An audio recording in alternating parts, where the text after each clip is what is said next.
All right, everybody. Welcome back to Degen-Capital.eth, episode 6. Today we have a special guest, Icarus. Say what's up to the camera. Hello. What's up to the audience. Welcome to the podcast, Icarus. Thank you.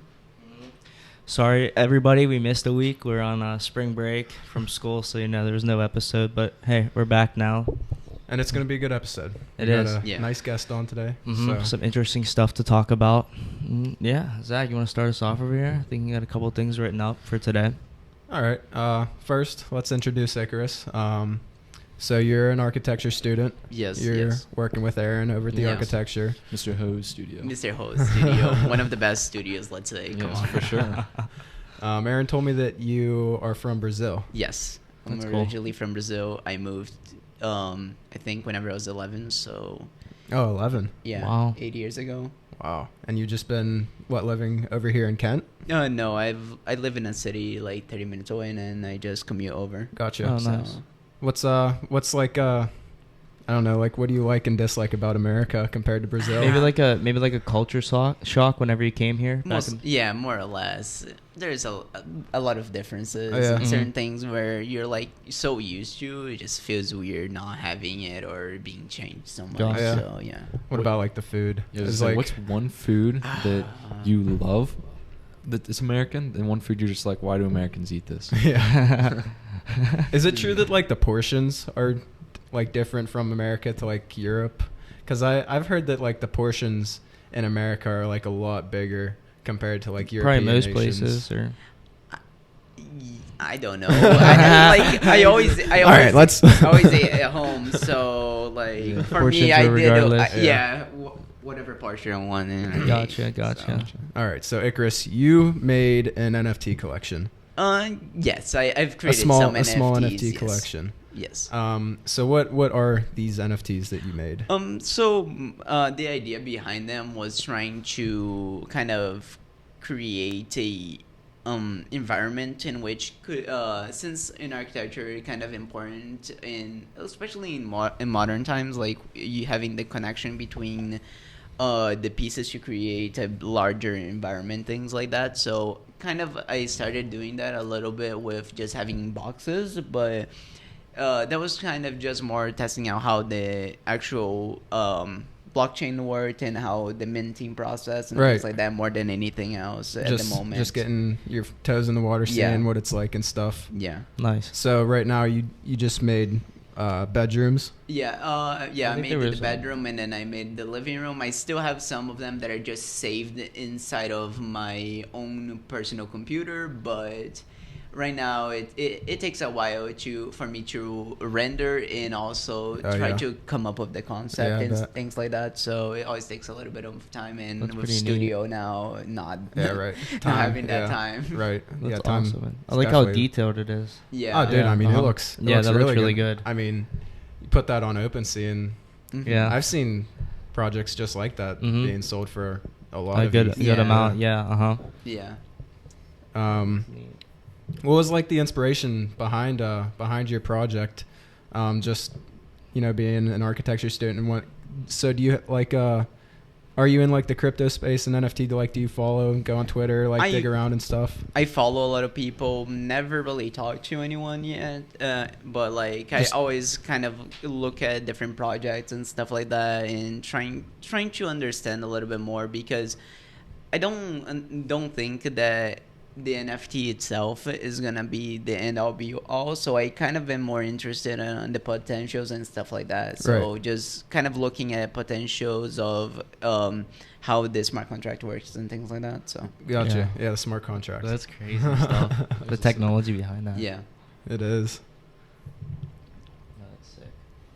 So how much Sol do these cost? Because we're more of like ETH guys, so whenever I see Sol, I can't. So I think that one I put it for 0.25 Sol, which at the moment I think is about $30 more or less. Nice. I'm assuming That's reasonable. Because whenever I put that up, Sol was a lot more expensive at the time compared to now. to US dollar compared to now. So I'm not 100% sure in USD, but yeah, it's a better idea than I'd had. So that's neat. Do you personally prefer Solana over Ethereum?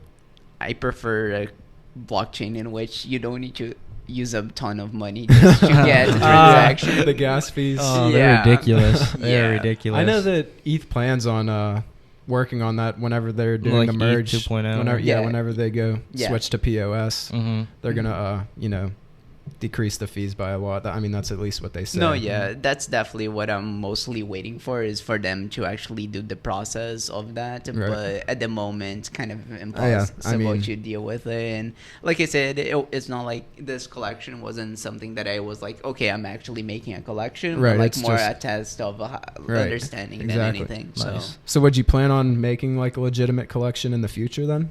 Yeah, probably. Since all of these take a while, like I can say them more or less. Each one took about between 1.5 to 3 days to do a single block and stuff like that. So it always takes a little bit for me to come up with the idea, figure out exact placement, and actually create the object. Because obviously I could use something that already exists, but I want it to be 100% original. So I create everything that's inside of the model and things like that. Right. Sick. So would it be like in future projects that you would, think about making, would it be architecture for like, I don't know, say like buildings or houses or bedrooms for like the metaverse that everyone's talking about? The said metaverse. Or metaverses. Yeah, so I think the idea goes beyond it just being something inside of the actual metaverse and stuff like that, but also kind of something that me and Aaron kind of did was hologram and stuff like that, trying to experiment with that. So kind of bring it out from what we're calling now the metaverse, and possibly later on we're gonna change how and what that is. Okay. So I think more of like having that point in which also kind of allows different views of the world to happen.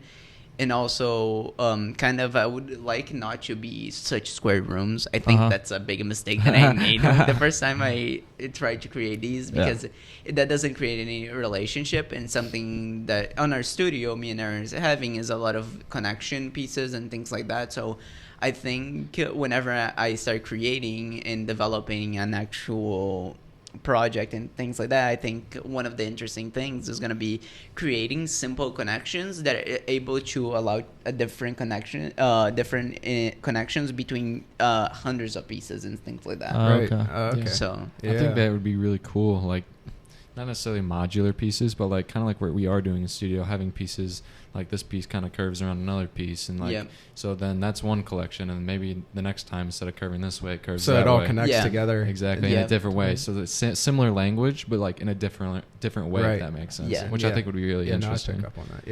Yeah. But kind of talking what Icarus was saying with the hologram, and anyone that doesn't know, it's an app on your phone that connects to your computer. We have we have a program called Rhino.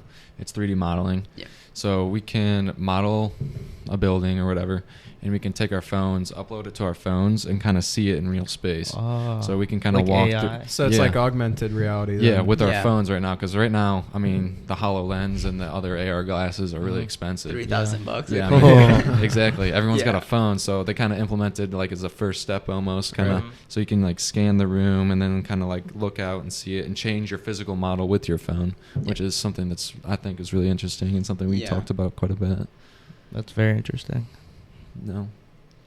Yeah, I think like one of the things that I'm always a big advocate after I learned about the possibility of AR being and things like that was kind of like maybe this room is just not a white room, but also depending on the person that's actually inside of the room, it might change just virtually, but also because it's changing virtually gives you that environment. Right. If you have the AR glasses also in real life and things like that. Yeah. So. Yeah, so that's kind of interesting too. Like, so let's say your personal preference is having a pink room. Yeah. So like you can have the goggles on, make your room pink, and let's say Zach hates pink rooms, he can make his orange. So like, so it's kind of like a personalization kind of thing. That really is insane. Yeah. That's kind of like my idea, in which a room doesn't just be a room, but also an experience for different people. Right. And if you go to a museum as a kid, you always think it's boring. I'm sorry. I love museums. I enjoy looking at the art now that I'm older, but like whenever I was a kid, museums just not my thing. You know, you just walk I around, go to the playground, you just look. Yeah, this is neat. So like maybe if depending different than an adult that might see things just placed in the walls they are, what if for a kid it actually has like kind of arts that overlay the actual original art and start creating a different environment for them, experience, which is a lot more entertaining. And maybe the art's still the central piece, but then you have like a colorish thing following towards the art and things like that. So or like a different description, even like a description, like a tag below it. Sometimes you read it and it's like complex words. You can have it like be something different. Specific on an audience. You can be like, simplified. Right. Or I want the detail in it or something like that. That's really cool. Wow. Yeah, that augmented reality stuff is really, really interesting. Very. Yeah. I mean, we were talking about that I think it was an episode or two ago, I feel like. We talked a little bit about it on the Web 4 episode as well. That was a big thing we were talking about. All the stuff that's just been coming out recently. I mean, like whenever Zuckerberg made the first trailer for Meta. And everybody was going crazy over that, and he was showing you like, you'd be sitting in this room and then you're looking over an oasis or something. Yeah. And then you can change your avatar. Yeah, he's like going in his wardrobe, picking out different clothes, stuff like that. It reminded me of like the early days of like Xbox and Microsoft, like so much. Definitely. God. Like customizing your avatar, having, you could buy like I don't know, outfits or like or like specialty outfits from different brands and stuff or like games. that. I remember whenever Black Ops 1 came out, I bought the Woods avatar and put it on my avatar because I loved Woods. Yeah. Gotcha. So it's like you were saying, how it's just going to be it's all about the experience connecting to people. Yeah. It's going to be. Yeah, it's just the idea of connecting a bunch of different people into a singular environment in which is able to change it in different ways because of it. So Well, something that I was talking about with a couple people was so like right now you have the VR goggles and it kind of feels like a game almost. Like it's like you can tell like it's not real. But like there's gonna be a day where you can't tell, and like you're gonna be able to like recreate kind of certain events in history. And like kind of go back. That could be like field trips or something. Yeah. So like if you want to go see what Gettysburg was like, you could throw on the goggles and go be on the front lines of Gettysburg. Exactly. And I feel like that would be like a huge part of education is like saying like textbooks say it how it is, but like you're not there. You're not experiencing it. But think about this. What if the people that create the goggles like disproportion the reality in a certain way so these people see these things in this way, in a different way? You know what I mean? Recreate history almost in a false narrative. I don't know. I think that every time you touch into history, there's also always going to be a false recreation unless if you're present. Right. So I agree with that. So I think that the main ideas with the possibility of having like this kind of environment in which you're just able to be with, which you were talking a little bit earlier about how Mark Zuckerberg did the Meta thing, and then he also went and they already started having like created lessons inside of Greece. I think it was one of the ones that they had and things like that. So I think that there's definitely going to be changes, but I think that also becomes whenever that's why I think I'm so interested into is whenever architects come in and actually start showing how, because it still hasn't even happened yet. So I think that's like whenever architects start coming in and kind of created these environments so they're accurate to what needs to be explained, and we're already having classes about them. So are you? Oh, wow. Like about how buildings are made and things like that. So I think well, do they talk about crypto and stuff in architecture? No, I wouldn't say crypto, maybe a little NFT. We just started talking a little bit about NFTs and metaverse, but I'm talking about more of the actual physical design of like column and things like that, and how because we know as architects we understand how the column is, we can start making inferences and start creating their recreations a little bit more accurate maybe than other things. Yeah. Well, and too with architecture, so like we design buildings, and like our renders don't match our plans and sections. So like the way that the building works isn't the way that the building looks. Yeah. So like we kind of fudge it so it makes it look the way we want it to look, and it's not actually how it's gonna look, kind of thing. We want to sell it. So like that's kind of a big problem, like that people were saying kind of in the industry is like how far is too far in that sense. Right. And I think that's maybe where the AR VR kind of comes in and kind of like big time gets rid of that, like because I mean you're gonna be there, you're gonna see the way that the sun comes in, and you're gonna be able to actually experience that. So like there's gonna be no fudging. It's gonna be black and white, kind of. This is it, or it's just crazy. Yeah, I think it'll be a game changer. It is. For sure. Without a doubt, it will be. But that's just crazy to think like this is here, like this is gonna be happening soon. It's really wild. That's why I can't wrap my head around it, but it's freaking nuts. That's why we're taking the class next semester. The crypto class here at Kent. I didn't even know that was a thing. I didn't until Icarus and Aaron told me about it. So, I want to take that class. Yeah, I would be interesting to see like what they know. I mean, like, do you think maybe like I wonder how like updated it was. Yeah. How much do you know compared to them? Like, could you teach this class? Like, that's kind of the reason why I picked, because like I said, I've done a lot to understand the actual workings of the network, but not as much as the financial part. And since it's a financial class, I'm kind of maybe trying to understand that a little bit more. Gotcha. So, yeah. Yeah, because I'm more of like on the financial side more than the actual like what goes into it, like what you know. Yeah.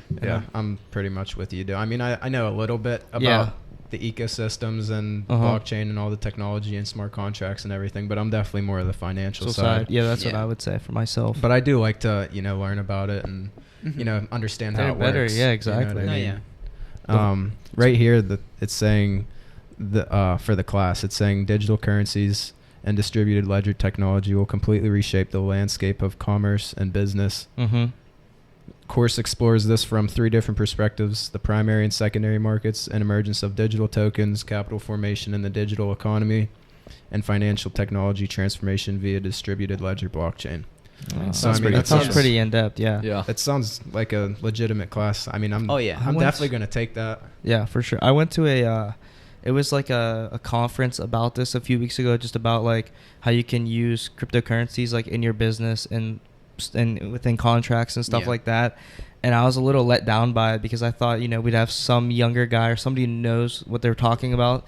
But it was just some old guy out there talking about like there's this thing called Bitcoin, and who has Bitcoin, or who has like this and that. It wasn't really like interesting. So informative. It was just they didn't know what they were talking about, and nobody really wanted to ask questions because they didn't know what it is. Doesn't really. It doesn't compare to what.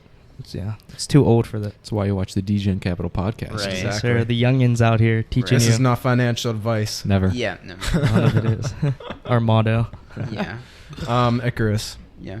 So if someone would want to go on to SoulSea or Magic Eden or OpenSea or whatever and create their own NFT collection, what would be like some tips or like information to give them some inspiration or whatever? Maybe something that you've learned that you should have done in the past after you? Yeah, just like if you're actually trying to create a project, which I wasn't, actually something that I see like Bored Ape that does it and things like that, I think it's extremely smart to create different variations of things, but I think what's missing if you're just doing art is the actual individuality of pieces and things like that, and actually creating everything new and stuff like that, but also creating a relationship in which can be used in many different ways. So so what I mean is like there's the same hat that there might be 10 apes that has it. So you're thinking like more one-on-ones?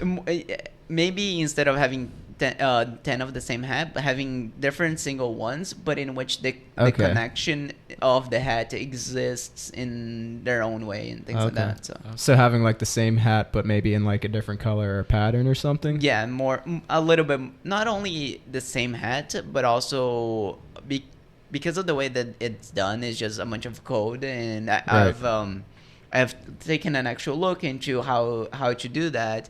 And what happens is it's just a bunch of repetition, it seems, and Okay. not actual ideas being developed. So Yeah. maybe the hat does like, I know that this comes because I've been doing architecture, but maybe the hat's not actually on the hat Yeah. or and stuff Ah, like that. okay. So Switch kind it of around, just moving uh-huh. around and having, Changing it up. Yeah.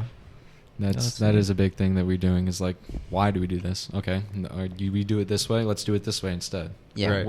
What's the actual reason that we're putting the hat on your head? Okay, for the purpose of block you from the sun. What's other ways we can block you from the sun?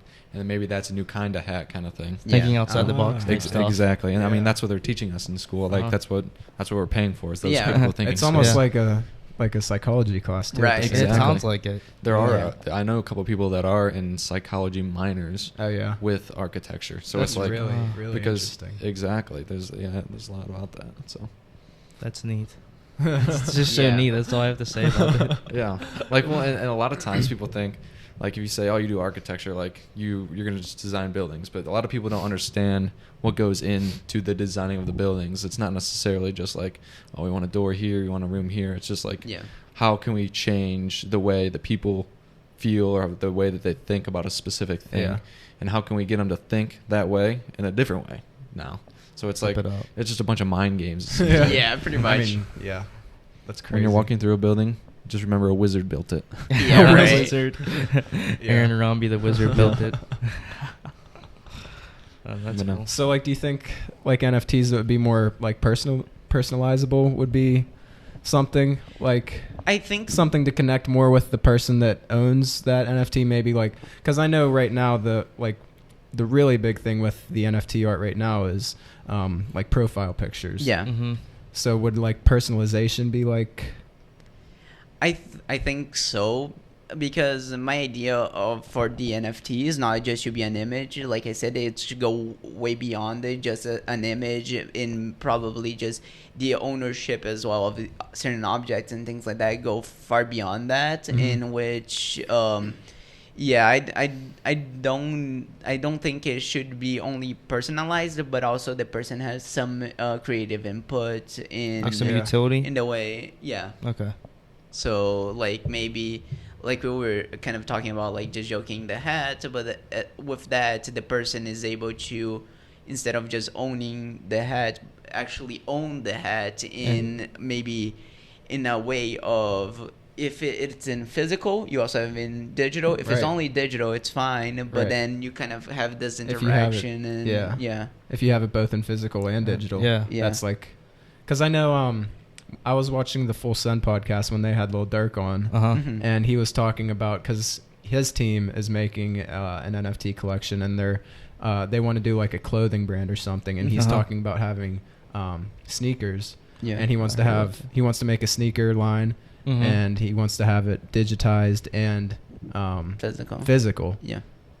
But it's going to be like the value is going to be going up because it's more exclusive and more Yeah, rare. Because so So would it be like if you own this NFT, he'll send you the pair of shoes, or is it like after you sell That's the what I NFT, would you gotta assume. ship the Yeah. shoes to the person that bought the NFT kind of thing, or like how does? I don't know. It's just hard though, because like people sell these things so fast. Like, you know how like Yeah. fast you could just sell Yeah. these NFTs. yeah. So it's hard for me to wrap my head around trying to also send people physical stuff. Like Mhm. if he drops a pair of digital shoes and then he also wants to drop the physical form, how would he get that to the end consumer physically? Because that end Would there consumer be a could way to just track like the wallets? Do you think?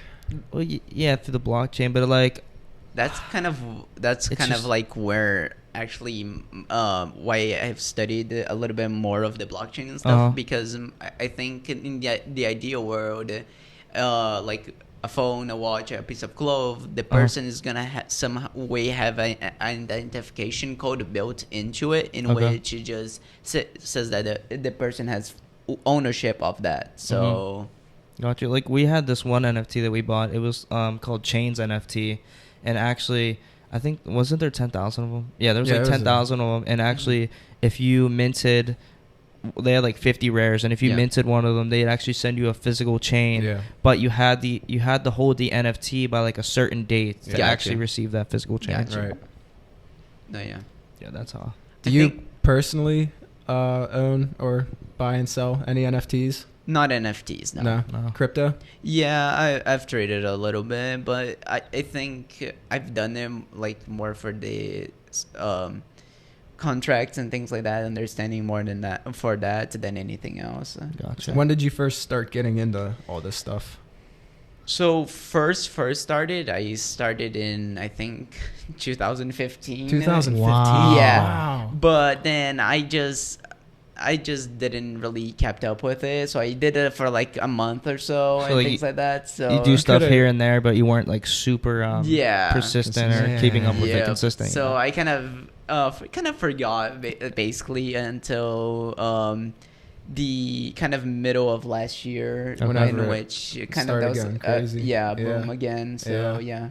Man, you That's gotta. crazy. Yeah, I know. Oh, yeah. 2015. Yeah. ETH was probably like $10. Bitcoin was probably like 300. Nothing. Yeah. I always look back and I'm like, I should have just done it. I mean, That's people everyone. playing like League of Legends back in like 2011 and stuff. I mean, you had to buy Bitcoin to like, make transactions or whatever. Yeah. Uh-huh. No, yeah. They're sitting Crazy. happy now. It's crazy. Right. hey, But what you're if they st- didn't? I mean, you buy Bitcoin back in 2011 just to buy something online for a Yeah. game. You're like, I don't even care what this is. Right. Yeah, You know exactly. what I You're mean? just And using now it it's to- worth $50,000 a coin. Yeah, Like- exactly. That's freaking nuts. That happened to this coworker I used to work with. He bought something to buy like pizza or a video game or something like that, and he left it in a wallet, probably 25, 30 Bitcoin in a wallet, was never able to find it. Right. Ever. Yeah. Yeah. He just kicks himself like every day. Yeah. That's so much money. Sitting in a wallet. Insane. It happens though. It But no, does. that's crazy. Remember your passwords, kids. Right. Yeah, remember where you put this stuff. Always Right. do. We were just watching that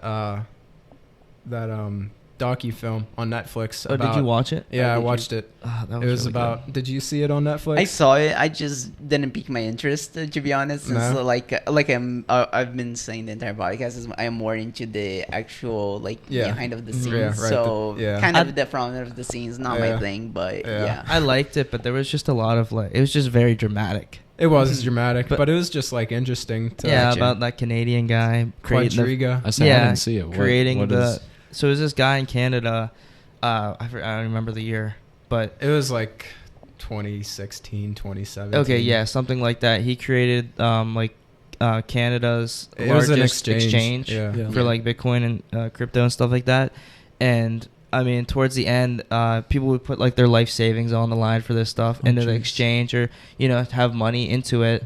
And then one day he kind of just like disappeared. He went to Yeah. India. They said that he died in India, and his wife was backing that. Oh wow. And then over time, people were like, "Well, my money is sitting in his website. I'm never gonna be able to get this again." Yeah, he Right. died with all the passwords to all the. Yeah, he was like the only one that All supposedly that had the passwords and, and stuff there was like that. no cold wallet. Apparently, there was like no treasury or No. anything. Even like the website itself was just made by some Yeah, developer. Like it wasn't really real. So he made like an exchange. Like Yeah. he made a website for Yeah. this exchange. It was called Quadriga CX, Gotcha. and it worked just like any exchange. You could go on, Yeah. exchange your Tether or US dollar or whatever for Bitcoin. Mhm. But this guy, he made it so like whenever you went to exchange your money, it would give you Bitcoin, but it was just nothing. It was imaginary. Like he would just Oh. take your money. Oh Yeah. jeez. Yeah, and That's it was- something that kind of is an important topic, I guess. But is that no exchange actually gives you the Bitcoin. Yeah, So if you really want to make sure that your crypto is safe and stuff like that, put in a wallet. yeah. Put it in a ledger. In a ledger or just a MetaMask wallet and yeah, things that's like what that. we use, So Yeah, that's what I use. But if I feel like one day if I get to like a good amount of money in my software wallet, like MetaMask, Yeah. I'm gonna want to take that out and put it in a ledger Oh, just to yeah. feel Oh, yeah. a lot safer. Yes. Yeah, for Because sure. I see it's crazy how like people that own these Bored Apes or people that have a decent sized chunk of money in a wallet and it's gone just like Yeah, that. yeah. Every day I see stuff on Twitter. Well, I think it'd be good too. It's like in I guess real life, but like banking, like you don't put all your eggs in one basket. Like Yeah. usually you put it in multiple banks. I guess maybe you do something similar. It's like you got multiple wallets or multiple things that you can kind of do. So Right. Yeah. which would be interesting. I'm gonna relapse the camera. It's just All right. we're back. Yeah, we're back. I hate having to do that, but the camera only records 30 minutes at a time. So Yeah. Gotcha. That's fine. Yeah. What you need right here. Ledger, please sponsor us. Oh, yeah, I brought it please. today. Please sponsor us. I love your product. The Ledger crypto wallet. Keep your crypto safe. It's pretty Right. neat. I like it. It's the only way. Yeah, it really is. As of now, it's the only way. So is Yeah. that so? It's it's on here. Yeah. So is it nowhere else in the world? So if you lost this, it's gone. Yes. It's Yeah. gone. Yeah, I mean, It's- unless I bought a new one and put that seed phrase You know, in, it's I crazy, believe, Aaron. or is There it could be completely I gone? don't think Hundreds so. and millions of dollars just in that. Yeah. Yeah. That's crazy. Mm-hmm. I think It's like your own personal bank. I think if you lose it, you actually lose it, if I'm not mistaken, Okay. because it's not connected to any. It's completely offline. Yeah, it's completely offline. So if you lose it, I think you actually lose yeah. it full on. So Yeah, that's what happened to all those yeah. people's There was that one. Bitcoin on, like how we were just talking about the Quadriga. Yeah, Uh-huh. it was just gone Oh forever. yeah, because it's in a. Okay, Yeah. yeah, that makes sense though. Well, I think that's kind of interesting too. Like it'd be cool to have like a server in your house. Like you have a hard drive that's like it stays there all the time, and it's something like that. So Yeah. this is essentially just a hard drive, isn't it? I would say so. Pretty much. yes, Yeah. but a little bit more. More Yeah, it's complex. yeah. Yeah. Yeah, More- so you have something similar to that, Yeah. so you can put all your stuff on your home hard drive. So it's not technically on a server somewhere Yeah. out in California or whatever, but it's in your house. So you kind of have that physical in your house kind of But thing. that's the thing. You don't want it to be connected to the internet, Yeah. because as soon as it has a connection, a lot It's- of problems can arise. So something that you learn with software development and things like that, most likely whenever you want a code to be developed and no one else knows, is to create a server room inside of your own house, in which you have actual physical connections and things like that to it. So no one else can access it and things like that. So I think Ledger did a great job creating this thing in which basically is a more protected and sophisticated USB, basically. Yeah, that's but what I'd say. it's still like a really nice development of things really and things is. like that. Oh, So yeah. It's so neat. Yeah. But I don't know if you guys mind, but I as I was reading through some of the questions, I saw one of the questions, and I know that you talked to him before about is how there's the Web3 and Right. then maybe Web4 Right. Oh yeah, later we on. talked about this in a. So Yes, give us what your is- thoughts, Yes, what is please. Web 4, Icarus? What is your No, thoughts no. on Let's that? start with Web3 and then. Okay, okay. We'll Okay. work our way? Yeah. Okay. So, like I said, I really thought that was like an interesting conversation. Do you think we're in the and midst stuff like of that. the beginning of Web3 right here? I think we're already on Web3. Yeah. I think is the same thing as internet. I think there's people that was 10 years earlier than other people doing it already and Okay. creating websites and things like that. And there's other people that just got in like maybe 10 years ago, in Yeah. which like grandparents and stuff like that, normally the ones that doesn't really know how it works. My and things like grandparents that. still don't even have Yeah. internet. What? Yeah, my grandparents don't have internet. No Oh, way. geez. That's crazy. Well, damn, my grandparents are up to date. Then they got the smartphones, the Right. internet. They're watching the podcast talking about mining and stuff. I'm like, No, oh, my all grandma. right. My Oh, okay. grandma has an iPhone. Okay. Doesn't have Just internet, runs though. off Gotcha. cellular data. That's crazy. No, Yeah, go so ahead. like I said, I think we're ready on Web3. I think there's definitely going to be some development still to be had, so it becomes widely accepted, like the internet has become. Right. Mhm. Since everything is so decentralized, I think people get a little bit too scared of. I would say sometimes, And they don't know because of it. probably where to access it or how to find Yeah. this stuff. Yeah. Yeah. So I think that's like kind of the main thing. I think we're ready here. It's just mass adoption needs to start happening. No, So, I agree with that. Mhm. Do you think? Because I love the whole Web3 idea. I love decentralization. Yeah. I love that. I'm the only thing that I am worried about, and pretty much everybody else too, is like if somebody, say like these Silicon Valley people, get a hold of this and then do their own spin off of it and just take full control of it and then just completely eliminate the whole purpose of what it's made to be. Do you know what I mean? Mm-hmm. Yeah. I think I understand a little bit of it. So like it could, like you could say like Jack Dorsey or any of these people from Silicon Valley that are already in Web 2 and have private corporations, make their own set of rules for like Twitter or whatever.